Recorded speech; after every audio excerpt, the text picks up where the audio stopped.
उल्लू ॲपनं house arrest या कार्यक्रमाचे सगळे एपिसोड आता हटवल्याचं समजतंय।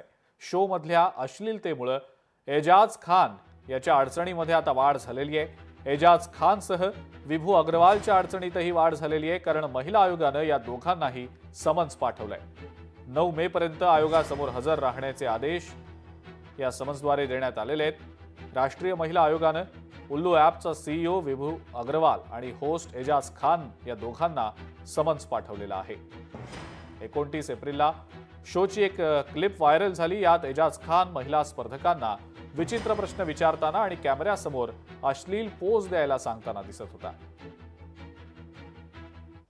मला वाटतं उल्लू सारखे जे काही वेब सिरीज असतील किंवा OTT प्लॅटफॉर्म्स असतील, ह्यांच्यावरती आपण नक्कीच बंदी घातली पाहिजे। कारण आपल्या महाराष्ट्राच्या संस्कृतीला एक दगा बसवण्याचं काम हे अशा पद्धतीचे OTT प्लॅटफॉर्म करतायत। आणि उघडपणे जर का अशा गोष्टी घडत असतील तर नक्कीच त्याच्यावरती योग्य ती कारवाई ही करणं अपेक्षित आहेच। आणि त्या आम्ही नक्कीच कायद्याच्या नुसार आम्ही ती कारवाई आम्ही करू। जे काही उल्लूचे जे काही CEO आहेत त्यांना समन्स देखील आपण दिलेला आहे।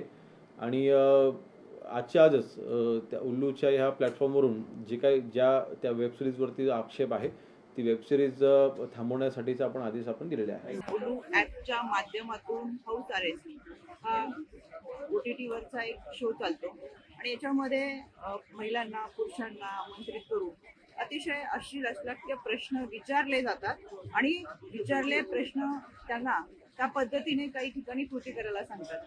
हे अत्यंत घाणेरड्या पद्धतीचा शो चालू आहे, याच्याबाबत जनमानसातून अतिशय तीव्र प्रतिक्रिया उमटलेल्या आहेत। म्हणून राज्य महिला आयोगाने यामध्ये सुमोटो करत पोलीस महासंचालकांना पत्र लिहिलेलं आहे आणि तातडीने असे अश्लील शो सादर करणारे असतील, ते ॲप्स असतील किंवा हे शो तातडीने बंद करावे। यामध्ये जे कोणी होस्ट करत असतील, ज्या पद्धतीने हे होस्ट करतात आणि ज्या पद्धतीने हे सगळं सादरीकरण करतात ते अत्यंत चुकीचं आहे, त्यांच्यावर देखील कारवाई होईल।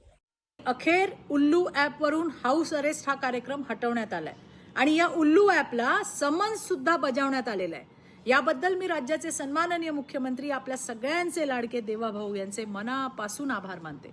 महिलांवर होणाऱ्या अत्याचाराच्या प्रकरणाबाबत मुख्यमंत्री देवेंद्रजी फडणवीस यांचं 0 टॉलरन्स धोरण आहे आणि हाऊस अरेस्ट सारखे कार्यक्रम हे अत्याचार करणाऱ्यांच्या विकृत मानसिकतेमध्ये त्या मानसिकतेला खतपाणी देतात आणि त्यामुळेच हाऊस अरेस्ट आणि त्याच्यासारखे इतरही शो आणि ॲप असतील तर त्यांच्यावरही कारवाई करण्यात यावी। लोकशाही मराठी ऐका, पहा, जागरूक रहा।